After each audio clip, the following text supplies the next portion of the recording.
जिंदगी की यही रीत है, हार के बाद ही जीत है। थोड़े आंसू थोड़ी हंसी, आज गम है तो कल है खुशी। जिंदगी की यही रीत है, हारी के बाद ही जीते हैं। नमस्कार, एक बार फिर स्वागत है आप लोग का अपने YouTube चैनल पर आज के हिंदी टारगेट में 10 प्रश्नों की श्रृंखला टीजीटी पीजीटी हिंदी 2016 साक्षात्कार संबंधी जो चल रहा है, उसके लिए हम आज लेकर आए हैं भाग 12। भाग 12 में आपको बताने वाले हैं भाग 11 के प्रश्नों के जवाब, और फिर आपको मिलेगा 10 प्रश्नों के जवाब। आपको पहले हम बताएंगे 10 प्रश्नों के जवाब, फिर आपको देंगे 10 सवाल जो आपको देना होगा कमेंट बॉक्स में लिखकर जवाब। तो आपको घबराना नहीं है बिल्कुल किसी भी तरह से। कहा गया है कि समा बुझकर भी जल सकती है, कश्ती अहले दिल से निकल सकती है। समा बुझकर भी जल सकती है, कश्ती अहले दिल से निकल सकती है। और मायूस मत करना अपने इरादों को, किस्मत किसी भी वक्त बदल सकती है। तो घबराने की जरूरत नहीं है, क्योंकि टीजीटी 2016 5 साल से फंसा हुआ है, और 5 साल में बहुत से लोग कहीं ना कहीं सबकी ज्वाइनिंग हो गई है। तो इसमें घबराने की जरूरत नहीं। मेरा नंबर कम है, कैसे होगा या आवाज तीना पाचा, कुछ नहीं। एकदम बस बेफिक्र रहिए, पढ़ते रहिए, एकदम सब हो जाएगा। हायर एजुकेशन, ठीक है। फिर 2013 का, फिर 11 का, फिर असिस्टेंट प्रोफेसर का, ये सब जो भर्तियां हो गई उसमें कहीं ना कहीं इसमें से कुछ छात्र उसमें चले गए हैं, और जो उच्च वाले में चले गए हैं उसमें आएंगे नहीं। और अगर हो सकता है एलटी का भी अगर जल्द से जल्द आ गया तो आपके लिए एकदम गोल्डन चांस है। कोई दिक्कत नहीं, एकदम आराम से पढ़िए, कोई दिक्कत नहीं, तब तो एकदम आसान हो जाएगा। तो सभी के लिए सुनहरा मौका, बस पढ़ते रहिए। बस यही मनाइए कि एलटी का जो है 15 तारीख के बाद आपका उसका भी रिजल्ट आ जाए। तो चलिए सब्सक्राइब अवश्य कर लीजिए, क्योंकि आपको इसी तरह से मनोरंजन भी मिलेगा, और प्रश्नों के जवाब भी मिलेंगे, और आपको सवाल भी मिलेंगे, ठीक है। तो सब कुछ इसमें चलता रहेगा, ठीक है।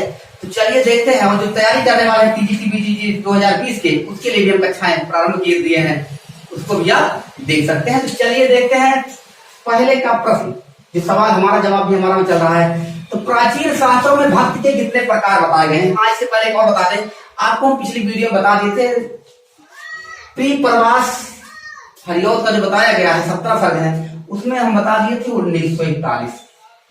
तो उसको आप लोग 1941 उनका है, जो वैदेही वनवास है उनका है 1914। इसमें मत जाएगा कि ये गलत शब्द बताते हैं, तो ऐसी कोई बात नहीं, मानवीय भूल है, ये सबसे हो जाता है। तो मानवीय भूल है, तो दिमाग में था, लेकिन वो पता नहीं कैसे उल्टा हो गया। बस 14 का उल्टा 41, 41 का उल्टा 14, बस यही हो गया था, ठीक है। तो उसमें घबराइए मत, गलत कभी नहीं पढ़ाएंगे। अगर कहीं गलत मिलता है तो आप तुरंत बताइए, हम उसको तुरंत सुधार करेंगे। पूरी कोशिश रहती है गलत कभी नहीं बताएंगे, चाहे डेट हो चाहे कोई परिचय भी हो, ठीक है। चलिए देखते हैं प्रश्न की तरफ हम चलते हैं। पहला प्रश्न आता है, प्राचीन शास्त्रों में भक्ति के कितने प्रकार बताए गए? प्राचीन शास्त्रों में भक्ति के 9 प्रकार बताए गए। किसी ने 2 बताया था, सर्व निर्गुण नहीं, 9 जिसको बोलते हैं। तो 9 प्रकार हम आपको याद कैसे कराते हैं, देखिए कैसे याद होता है। तो पहले सबसे पहले आपका हो जाएगा कीर्तन। क्या है? आप कहीं जा रहे थे, आपने कीर्तन क्या किया? सुना, किसके माध्यम से? श्रवण किया, यानी श्रवण से तुमने फिर स्मरण कर लिए। क्या कर लिए? स्मरण हो गया। फिर इसके बाद आपने क्या किया? साक्ष्य बन गए और दास्य बन गए। इसके बाद तब क्या करने लगे? अर्चन करने लगे। अर्चन नहीं, अर्चन है। फिर इसके बाद वंदना करने लगे, ठीक है। फिर आत्मनिवेदन किया। आत्मनिवेदन किया का गंभीर से यही तक करेंगे। इसके बाद पाद सेवन किया, पाद सेवन 2 4 6 8 9। इसके बाद पाद सेवन पद की सेवा करेंगे, चरणों की, ठीक। ये आपके 9 हो गए। फिर दूसरा था अर्थ छाप में वल्लभाचार्य के शिक्षक का नाम बताइए। इसको भी हम फिर से बताएंगे। आपका है के, यानी कुंभन सूर्य परमा कृष्ण, ठीक है। आशा घाता 93 96 एकदम क्रम से है के, ठीक है। और बाकी जो बिल्डर का सिस्टम का है गोची चंद, ठीक है। के आप याद करिए, कभी नहीं भूलेगा, क्रम से। फिर अगला देखिए, इसको मिटा दीजिए, आप याद कर लिए 60 लेके उसको कर सकते हैं। तीसरा, भूतकाल के कितने प्रकार होते हैं? तो भूत भैया 6 प्रकार के भूत होते हैं। क्या प्रकार के भूत? आप देखे होंगे गांव में 6 प्रकार के भूत होते हैं, बड़े बड़े दांत वाले, लंबे लंबे बाल वाले। तो 6 प्रकार के कौन कौन भूत हैं उसको हम आपको गिनाते हैं। पहला एक सामान्य भूत, आप देखे होंगे। कैसा भूत? सामान्य भूत होता है, ठीक है, उसमें कुछ दिखाई लेकिन भूत रहता हो। फिर दूसरा आपका मिलेगा आसन्न भूत। आसन्न भूत क्या है? इसको देखने के बाद आप सन्न हो जाते हैं, अरे भूत ही एक इंसान है। तीसरा आपका है अपूर्ण भूत और पूर्ण भूत। कैसा भूत? पूर्ण भूत। पूर्ण भूत का मतलब सब पूर्ण हो चुका है, लंबे लंबे बाल, लंबे लंबे नाखून, लंबे लंबे हाथ। ये आपको ट्रिक बता रहे कैसे कैसे भूत तैयार करने की व्यवस्था है। तो सब लंबे लंबे यहाँ की तीत, ठीक है, ये पूर्ण भूत हो गया है। अब इसके बाद अपूर्ण भूत। अपूर्ण भूत क्या होता है? अपूर्ण का मतलब देखेंगे इसी गला तक से पूरा धज ही नहीं रहता, तब भी क्या रहता? भूत रहता, आपको सबको डर लगेगा। फिर 5वां है संदिग्ध भूत। आपको संदिग्ध रहता है कि भूत ही है कि भूतनी। 8वां है हेतु, हेतु मत भूत, ठीक है, हेतु, हेतु भूत है, कह रहा हेतु भूत है, तो कह रही हाँ हम भूत ही है। चौथा है अयाद शब्द की परिभाषा बताइए। तो अयाद शब्द की परिभाषा सबसे आसान है, आपको बस 4 अक्षर याद कर लेने हैं।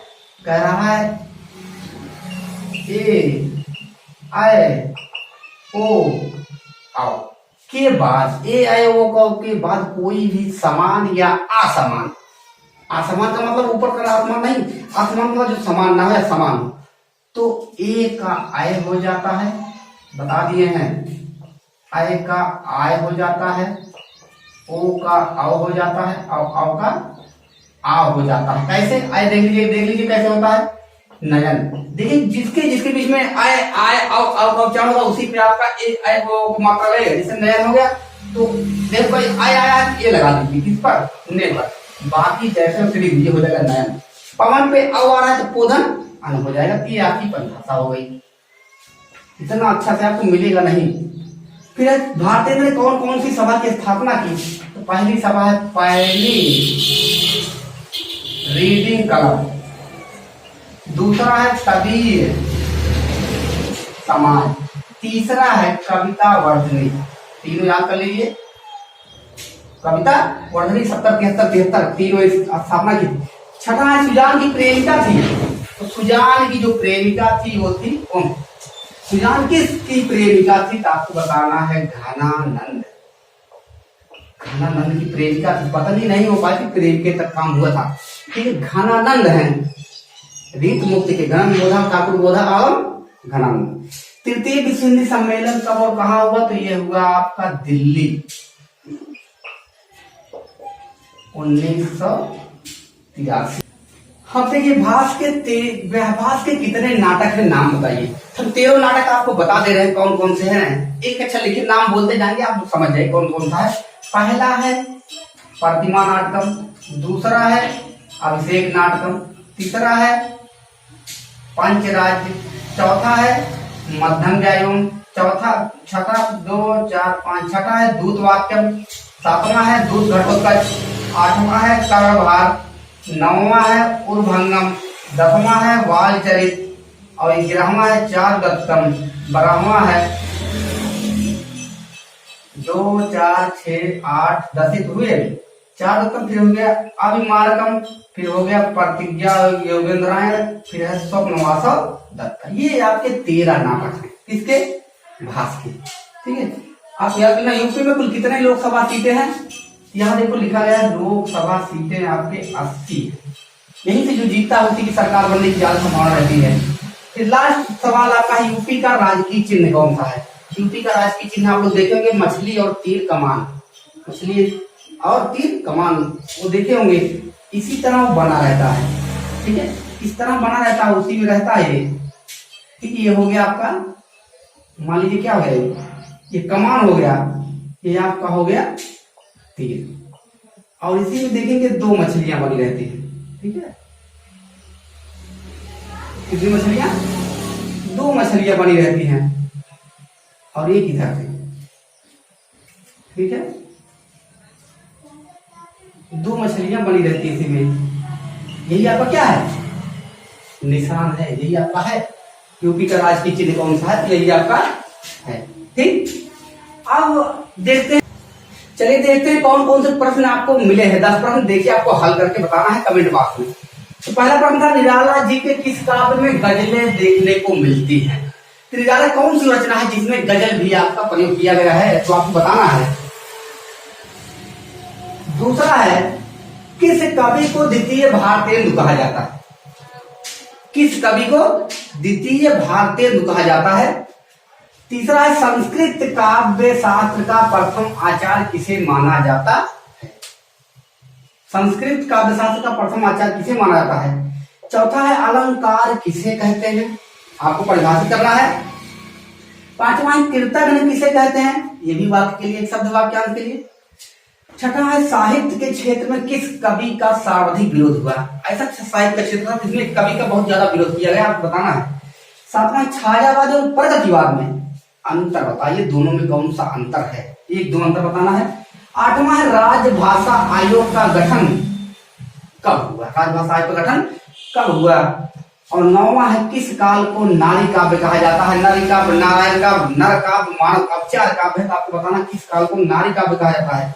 और लास्ट में, वर्तमान में भारत के विदेश मंत्री कौन है? ये आपके रहे आज के 10 प्रश्न जो आपको देने कमेंट बॉक्स में लिखकर जवाब, नहीं तो हम है आपको देंगे, ठीक है। तो चलिए देखते हैं, आपको 10 प्रश्न मिल गया है। अब देखते हैं कमेंट बॉक्स में कौन कौन कमेंट लिखकर देता है, किस अपनी जो है क्षमता दिखाई हम कितने नंबर सही कर रहे हैं। तो आज के लिए इतना ही, नमस्कार।